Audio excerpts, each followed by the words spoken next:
Let's start with the Super Bowl, the road to Vegas, with our John Leidick and Isaac Petcash.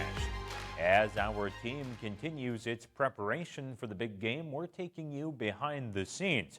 We're getting you set for Sunday's patriotic flyover and learning more from players about how they prepare for game day.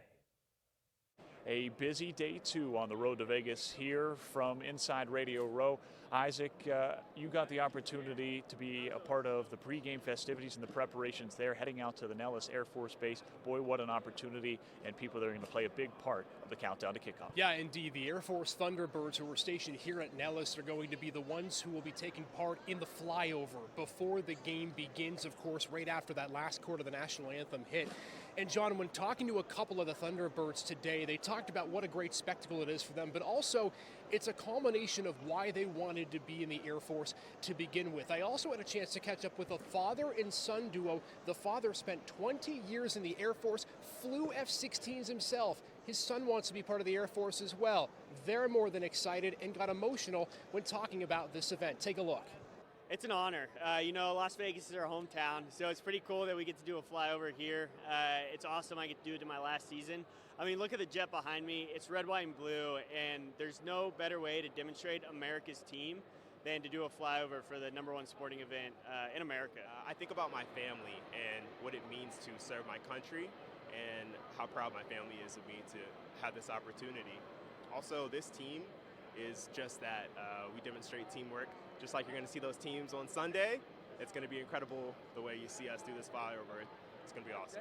It's going to be really cool. I'm super patriotic and raising my son to be patriotic as well. And to see the Thunderbirds who were stationed here, where I retired from, fly over on the Super Bowl is going to be really cool. It's going to mean a lot. Yeah. Oh, really cool, really surreal. It's cool seeing that my dad served, and when I get older, I really want to serve in the Air Force.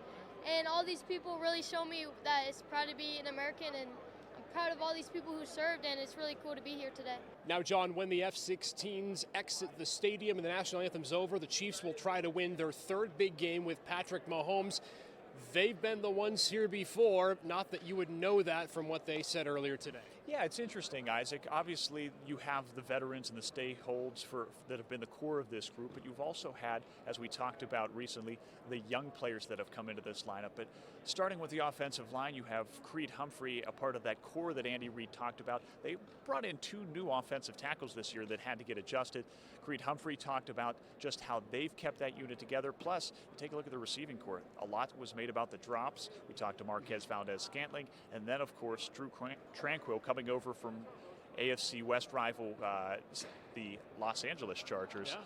They talked about getting prepped for this game and the fact that they still feel like they have to prove something in this final game of the season. Confident, man. That's just the word that I would use to describe us. I think that, we're so unique in what we can do and how we bring value to this offense.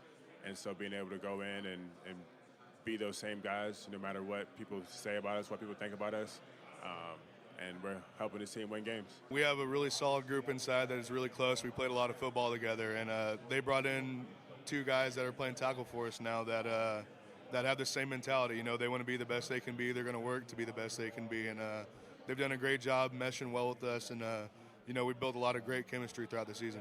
We got a lot of guys who have been through a lot in their life, whether that's injury, whether that's loss of loved ones, whether that's tough home environments growing up.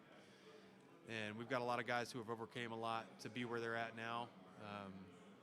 Got a lot of guys committed to the same kind of unified goal of winning a championship. So much more content tomorrow morning as we hit the midway part of the week. Our morning show will be my one-on-one with former Penn State standout Jair Brown, John, about his career, his time at Penn State, and what advice he has for Cooper Cousins and other commits for the Nittany Lion faithful. Meanwhile, we'll be talking with the 49ers as they get prepared in their final few days of practice. Plus, we'll take you around. Plenty of stories here in Radio Row and across the Las Vegas community as we continue our coverage here on the road to Vegas. It still continues tomorrow and later on in this week. For Isaac Petcash, I'm John Leidick on the road to Vegas.